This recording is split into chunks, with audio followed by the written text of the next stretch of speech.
మౌనిక ఈరోజు స్పెషల్ ఏంటి? బీరకాయనా? దీన్ని తింటే బెండకాయలాగా లెక్కలు రాకపోయినా, వంకాయలాగా కూరగాయలో రారాజు కాకపోయినా, దీన్ని పచ్చడి చేసుకొని తింటే ఆ టేస్టే వేరు. లెట్స్ మేక్ బీరకాయ పచ్చడి. మౌనిక, పచ్చడి మిక్సీలో కాకుండా రోట్లో వేస్తావు, చాలా బాగుంటది. కానీ రోల్ లేదు కదా. ఇప్పుడు నీకు రోలు కావాలి అంతేగా?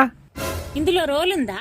చూడండి, మా ఆయన ప్రతిసారి ఏదో ఒక సర్ప్రైజ్ చేస్తూనే ఉంటాడు. ఈ రోల్ ని సీజనింగ్ చేసిన తర్వాతే వాడాలి. ముందుగా దీన్ని వాటర్ తో బాగా కడగాలి. తర్వాత ఇందులో కొన్ని పొడి బియ్యం పోసి నూరిన తర్వాత ఇందులో కొన్ని వాటర్ పోసి మళ్ళీ మెత్తగా నూరాను. ఈ పిండిని రోల్ మొత్తం అప్లై చేసి బాగా రుద్ది మళ్ళీ వాటర్ తో కడగాలి. తర్వాత దీన్ని వాడే ముందు మొదటిసారిగా వాడుతున్నాం కాబట్టి పసుపు కుంకుమతో ఇలా బొట్టు పెట్టి లక్ష్మీదేవి స్వరూపంగా భావించి ఈ రోల్ ని వాడాలి. ఇంతకీ ఈ రోల్ ని ఎక్కడి నుండి ఆర్డర్ చేశారనుకుంటున్నారా? మా ఆయన అయితే ఇమామ్ స్టోర్స్ అనే ఇన్స్టా పేజ్ నుండి ఆర్డర్ చేశారంట.